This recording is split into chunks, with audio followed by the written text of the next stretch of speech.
नमस्कार। आज हम एक बहुत गहरे और उलझे हुए उपन्यास की बात करेंगे, फ्योदोर दोस्तोयेव्स्की का मास्टरपीस अपराध और दंड। जी हाँ, क्राइम एंड पनिशमेंट। हमारे पास इसके कुछ हिंदी और अंग्रेजी अनुवाद हैं और एक टाइमलाइन भी है जो कहानी को समझने में मदद करेगी। बिल्कुल। मकसद ये है कि हम किरदारों को समझें, उनकी सोच, कहानी के अहम मोड़ और वो मुश्किल नैतिक सवाल जो ये उपन्यास उठाता है। तो चलें पीटर्सबर्ग। हाँ, चलिए सीधे कहानी में उतरते हैं। लेकिन कहानी में जाने से पहले मुझे लगता है दोस्तोयेव्स्की को थोड़ा जान लेना जरूरी है। हाँ, बिल्कुल। उनका जीवन भी कम नाटकीय नहीं था। सही कहा। पिता डॉक्टर थे, परिवार मतलब ठीक ठाक था, धार्मिक, मेहनती, पर गरीबी थी और बचपन से ही गंभीर साहित्य पढ़ने का माहौल। इंजीनियरिंग की पढ़ाई भी की उन्होंने। हाँ, इंजीनियरिंग की, लेकिन दिल तो साहित्य में ही था। पहली ही किताब पुअर फोक काफी सफल रही। और फिर वो गिरफ्तारी वाला वाकया। हाँ, वो तो जिंदगी बदलने वाला था। 1849 में एक राजनीतिक ग्रुप से जुड़े होने का शक, मतलब सेंसरशिप के खिलाफ बातें, प्रतिबंधित चीजें पढ़ना। सजा क्या हुई थी? सजाए मौत। सोचिए जरा, उन्हें और बाकियों को गोली मारने के लिए ले भी जाया गया। ओह। और बिल्कुल आखिरी पल में जार का हुक्म आया, सजा बदल दी गई, साइबेरिया भेज दिया गया। बाप रे, मौत के मुंह से वापसी। बिल्कुल।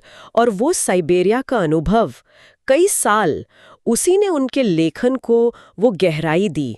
वो पीड़ा, अपराध, विश्वास, मुक्ति, ये सब उनके काम का केंद्र बन गए। ये जानना जरूरी है क्योंकि उनके किरदारों की जो अंदरूनी कश्मकश है वो शायद यहीं से आती है। हाँ जी। तो अब आते हैं उपन्यास के हीरो पर, या एंटी हीरो कहें, रोडियन रोमानोविच रास्कोल्निकोव। रास्कोल्निकोव। हाँ, एक पूर्व छात्र, कानून पढ़ रहा था, बेहद गरीब, पीटर्सबर्ग की उस भयंकर गर्मी में एक छोटे से कमरे में रहता है, घुटन भरा कमरा, जिसे वो ताबूत कहता है। हाँ, ताबूत। दिखने में कहते हैं काफी आकर्षक था, लंबा, पतला, काली आंखें, लेकिन अंदर से बिल्कुल बिखरा हुआ, चिड़चिड़ा, अकेला, जबरदस्त मानसिक तनाव।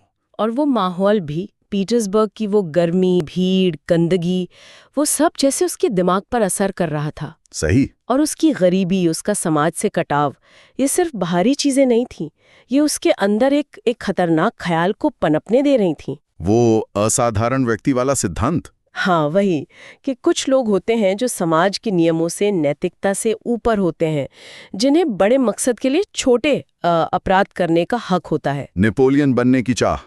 एक तरह से हाँ, ये ख्याल कि वो भीड़ का हिस्सा नहीं है, वो कुछ अलग है, कुछ खास। और इसी सोच के साथ वो जाता है उस बूढ़ी साहूकार के पास, अल्योना इवानोवना। हाँ, पहले तो बहाना बनाता है, घड़ी गिरवी रखनी है। असल में तो जगह देख रहा होता है, मुआयना कर रहा होता है। उसके मन में वो भयानक विचार, वो शक्ल ले रहा होता है, घृणा भी है उस औरत के लिए। और फिर एक इत्तेफाक, वो एक सराय में बैठा होता है और दो लोगों की बातें सुनता है। हाँ, वो छात्र और अधिकारी वाली बात। बिल्कुल।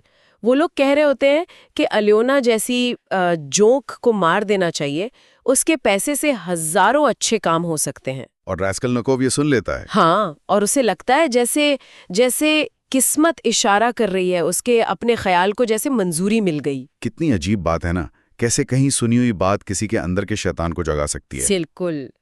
लेकिन कहानी सिर्फ रास्कोल्निकोव और उसके इस सिद्धांत की नहीं है। दोस्तोयेव्स्की उस वक्त के रूस की कड़वी सच्चाई भी दिखाते हैं, मार्मेलादोव परिवार के जरिए। हाँ, मार्मेलादोव।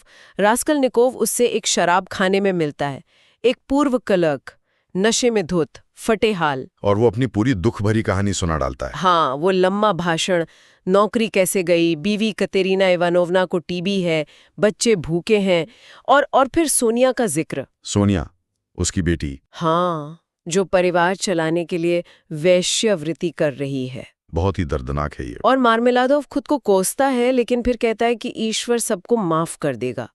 अजीब सा विश्वास है उसका। ये सीन दिखाता है उस वक्त की गरीबी, लाचारी और नैतिक पतन को।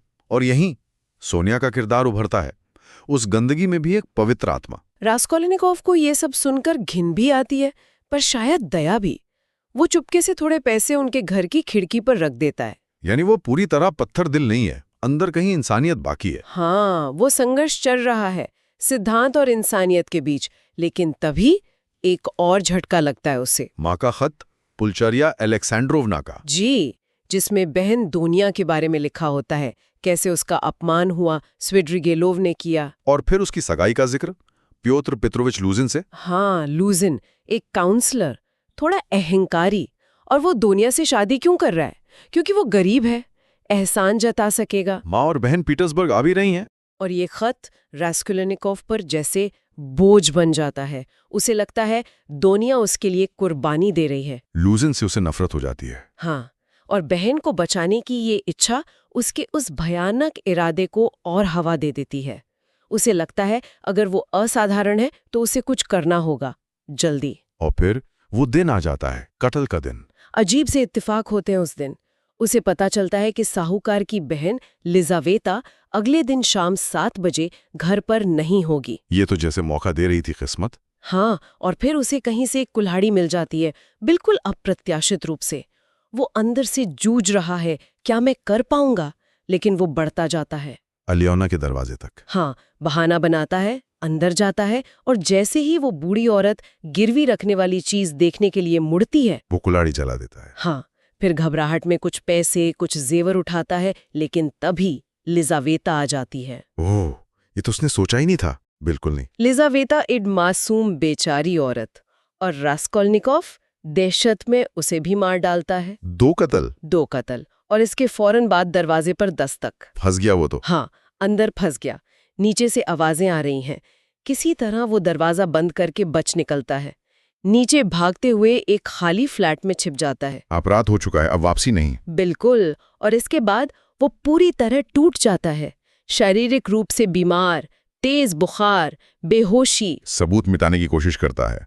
वो चोरी का सामान कहीं दीवार के पीछे छिपा देता है। पर उसे पछतावा नहीं है, बस डर है, भयानक डर और अकेलापन। और फिर पुलिस स्टेशन से बुलावा। हाँ, लेकिन वो हत्या के लिए नहीं, वो तो मकान मालिक ने किराया न देने की शिकायत की थी। मगर वहां जब बातों बातों में जुर्म का जिक्र आता है, वो बेहोश हो जाता है। इससे तो शक और बढ़ गया होगा। जाहिर है। और यही एंट्री होती है जांचकर्ता पोर्फिरी पेट्रोविच की। पोर्फिरी चालाक आदमी। बहुत।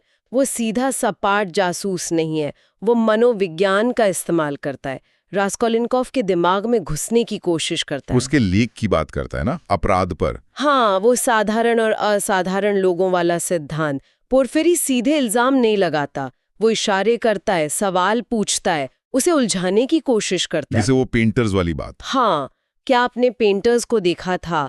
मतलब उसी खाली फ्लैट का जिक्र जहां रास्कोलिनिकोव छिपा था। वो उसे मानसिक रूप से तोड़ना चाहता है। एक दिमागी खेल। बिल्कुल। पोर्फिरी को यकीन है कि कातिल रास्कोलिनिकोव ही है, पर सबूत नहीं है। वो चाहता है रास्कोलिनिकोव खुद मान ले। लेकिन तभी एक और मोड़ आता है कहानी में। हाँ, निकोलाई, एक पेंटर, वो आकर कत्ल का जुर्म कबूल कर लेता है। क्या? क्यों? शायद कोई धार्मिक वजह, प्रायश्चित करने की इच्छा। इससे पोर्फिरी भी चौंक जाता है, मामला उलझ जाता है। कमाल है, कहानी में एक और रहस्यमयी किरदार है, स्विड्रिगेलोव। अर्कादी इवानोविच स्विड्रिगेलोव। हाँ, दोनिया का पुराना मालिक जी, जिसकी बीवी मार्फा पेट्रोवना की मौत अभी अभी हुई है, अजीब हालात में। और वो पीटर्सबर्ग आ जाता है। हाँ, और वो बहुत जटिल है। मतलब वो कामुक है, अनैतिक लगता है। शायद मार्फा की मौत में उसका हाथ भी हो, लेकिन उसमें कुछ और भी है। वो रास्कोलिनिकोव से मिलता है और दावा करता है कि उसने रास्कोलिनिकोव और सोनिया की वो बातें सुनी हैं, जिसमें रास्कोलिनिकोव ने जुर्म कबूला था। हाँ, फिर वो दोनिया को ब्लैकमेल करने की कोशिश करता है। लेकिन जब दोनिया उस पर गोली चलाती है जो लगती नहीं, तो वो उसे जाने देता है। अजीब है। और फिर वो अपनी आखिरी रात को अजीब सपने देखता है, सोनिया की मदद करता है अपनी मंगेतर की, और फिर आत्महत्या कर लेता है। उसका क्या मतलब है? वो रास्कोलिनिकोव के लिए क्या है? वो एक तरह से रास्कोलिनिकोव का प्रतिबिंब है, डॉपलगैंगर कह सकते हैं। एक और इंसान जिसने हदें पार की, लेकिन शायद वो भी किसी तरह का अंत खोज रहा था। उसकी आत्महत्या जैसे एक चेतावनी है कि इस रास्ते का अंजाम क्या हो सकता है। दूसरी तरफ लूजिन का क्या होता है? लूजिन, उसका अहंकार उसे ले डूबता है। वो दोनिया और उसकी माँ से बदतमीजी करता है, और दोनिया उसे ठुकरा देती है। बिल्कुल पूरी हिम्मत से। उसका असली चेहरा सबके सामने आ जाता है, सतही, स्वार्थी। और उधर मार्मेलादोव परिवार का दुख तो जैसे खत्म ही नहीं होता। हाँ, पति की मौत के बाद कतरीना इवानोवना का दिमागी संतुलन बिगड़ जाता है।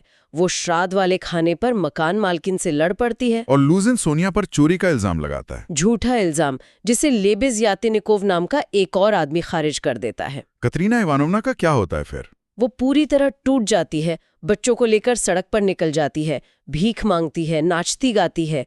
बहुत ही दुखद। और फिर उसकी मौत हो जाती है। हाँ, सड़क पे ही खून की उल्टी करके।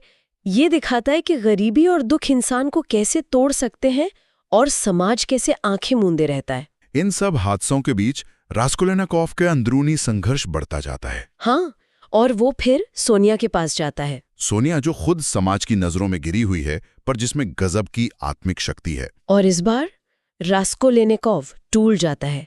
वो सोनिया के सामने अपने जुर्म मान लेता है। क्या कहता है वो? वो कहता है, मैंने उस बुढ़िया को नहीं मारा, मैंने खुद को मारा है। वो समझाने की कोशिश करता है क्यों किया।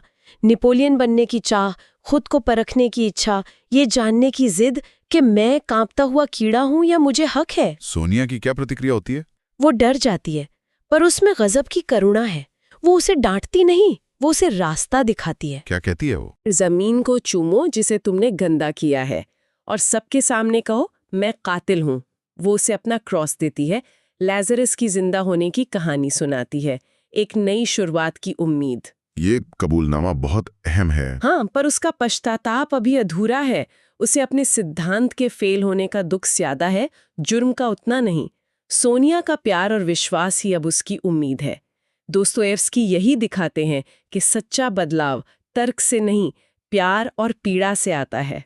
और आखिरकार वो आत्मसमर्पण कर देता है। हाँ, माँ और बहन से मिलता है, सोनिया से मिला क्रॉस पहनता है, चौराहे पर जमीन चूमने की कोशिश करता है पर हिचकिचाता है, फिर पुलिस स्टेशन जाकर कबूल कर लेता है। सजा क्या होती है? 8 साल साइबेरिया। सजा कम हुई क्योंकि उसने कबूल किया। निकोलाई वाला मामला भी था और उसके कुछ पुराने अच्छे काम भी सामने आए। और फिर उपन्यास का अंत? उपसंहार में साइबेरिया। हाँ, शुरुआत में वो वहां भी अकेला है, दूसरे कैदियों से पसंद नहीं करते, वो अपने जुर्म को पूरी तरह स्वीकार नहीं कर पाया है। लेकिन सोनिया उसके पीछे साइबेरिया आ जाती है, बिना किसी शर्त के, एक उम्मीद की तरह। वहां रास्कोलिनोव फिर बीमार पड़ता है। हाँ, और एक भयानक सपना देखता है कि दुनिया में कोई नई बीमारी फैली है जिससे लोग पागल हो गए हैं।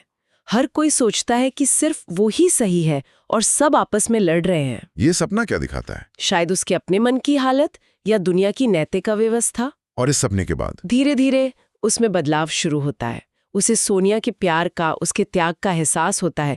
वो तकिए के नीचे रखी बाइबल उठाता है। तो क्या वो पूरी तरह बदल जाता है? उपन्यास यहाँ खत्म हो जाता है। एक स्पष्ट अंत नहीं है, बस एक नए मुश्किल जीवन की शुरुआत की और धीरे धीरे होने वाले बदलाव की संभावना दिखाई देती है। मुक्ति एक सफर है, मंजिल नहीं। बिल्कुल, दोस्तों यही दिखाते हैं। ये एक लंबी दर्द भरी प्रक्रिया है और प्यार इसका अंत नहीं, बस शुरुआत हो सकता है। यही खुलापन इसे इतना महान बनाता है। तो ये थी हमारी पड़ताल अपराध और दंड की। एक ख्याल का जन्म, उसका भयानक नतीजा, अपराध बोध, सामाजिक दबाव और फिर प्यार और पीड़ा के जरिए मुक्ति की एक धीमी अनिश्चित राह। और ये उपन्यास आज भी इतना जरूरी क्यों है? क्योंकि ये इंसान की आत्मा की गहराइयों को दिखाता है, हमारे अंदर का अच्छा और बुरा, हमारे नैतिक संघर्ष, अकेलेपन का दर्द और जुड़ाव की जरूरत। ये सवाल उठाता है कि असली ताकत किसमें है, नियम तोड़ने में या सहानुभूति में, जैसा सोनिया दिखाती है? बिल्कुल। और यही सवाल हम अपने सुनने वालों के लिए भी छोड़ जाते हैं। क्या सच में कुछ लोग असाधारण होते हैं जिन्हें नैतिक सीमाएं लांघने का हक है, या असली इंसानी ताकत, जैसा सोनिया ने दिखाया, दूसरों के दुख को समझने और बांटने में है? इस गहरी चर्चा में हमारे साथ रहने के लिए शुक्रिया। शुक्रिया। अगली बार फिर मिलेंगे एक नए विषय और नए स्रोतों के साथ।